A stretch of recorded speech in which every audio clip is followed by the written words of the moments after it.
తాకట్లో ఉన్న మీ బంగారాన్ని విడిపించి ఆ రోజు ఆన్లైన్ రేటుకి కొంటాం. Sharma gold company. హైదరాబాద్ లో ఎండల తీవ్రతతో ఉక్కిరిబిక్కిరవుతున్న నగర వాసులకు ప్రకృతి ఒక్కసారిగా షాక్ ఇచ్చింది. ఆకాశం మేఘావృతమై క్షణాల్లోనే వాతావరణం మారిపోయి ఉరుములు మెరుపులతో కూడిన వర్షం హైదరాబాద్ను పలకరించింది. అబిడ్స్ నుంచి దిల్సుఖ్ నగర్ వరకు, చార్మినార్ నుంచి మలక్పేట వరకు వరుణుడు తన ప్రతాపాన్ని చూపిస్తున్నాడు. హైదరాబాద్లో ప్రధాన ప్రాంతాల్లో ప్రస్తుతం వాతావరణం అత్యంత వేగంగా మారిపోయింది.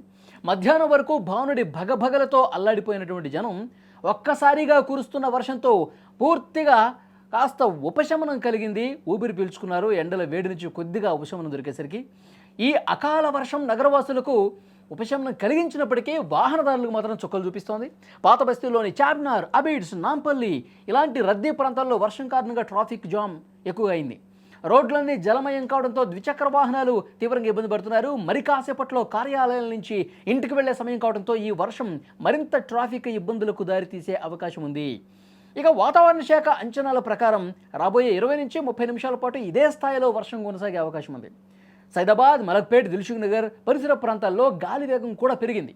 ఈ అకాల వర్షం వల్ల లోతట్టు ప్రాంతాల్లో నీరు నిలిచిపోయే ప్రమాదం ఉందని జీహెచ్ఎంసీ అధికారులు అప్రమత్తమయ్యారు. హైదరాబాద్ చుట్టుపక్కల ఉన్న రంగారెడ్డి, మేడ్చల్ జిల్లాలో కూడా ఇదే తరహా వాతావరణం కనిపిస్తోంది. రైతులు తమ ధాన్యాన్ని భద్రపరుచుకోవాలని అధికారులు ముందే హెచ్చరిక జారీ చేశారు.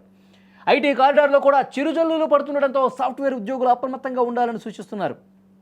మొత్తం మీద భాగ్యనగరంలో వరుణుడి రాకతో వాతావరణం అంతా ఆహ్లాదకరంగా మారినప్పటికీ ప్రయాణికులు మాత్రం గమ్యస్థానాలకు చేరుకోవడానికి ఇబ్బందులు పడే అవకాశం అయితే కనిపిస్తోంది. ఈ వాతావరణంతో చాలా ఇబ్బందులు కలుగుతున్నాయి చాలా చోట్ల. ఎందుకంటే హైదరాబాద్ లాంటి ఒక ట్రాఫిక్ జామ్ ఎక్కువగా ఉండే ప్రాంతాల్లో వర్షం పడేసరికి, అది కాకుండా ఆఫీసుల నుంచి ఇంటికి వెళ్ళే సమయం, దీనివల్ల కూడా పెద్ద ఎత్తున ఎక్కడికక్కడ ట్రాఫిక్ కొన్ని చోట్ల నిలిచిపోతున్న పరిస్థితుంది. అయితే ఇళ్లలో ఉండేవాళ్ళు, కొద్దిగా ఉపశమనం కోరుకునే వాళ్ళు ఈ అకాల వర్షంతో వాళ్ళ కొంత సాంత్వన చేకూరినటువంటి పరిస్థితి కనిపిస్తోంది. సో మీరు స్క్రీన్ మీద కూడా ఈ మధ్యాహ్నం నుంచి సాయంత్రం వరకు కురిసినటువంటి వర్షం, ఆయా ప్రాంతాల్లో పడుతున్నటువంటి ఆ జల్లులు అన్నీ కూడా చాలా స్పష్టంగా స్క్రీన్లో మీకు కనిపిస్తూ ఉన్నాయి. సో అకస్మాత్తుగా వాతావరణం మారిపోయి వర్షం పడటంతో చాలామంది సంతోషం వ్యక్తం చేస్తూ ఉన్నారు.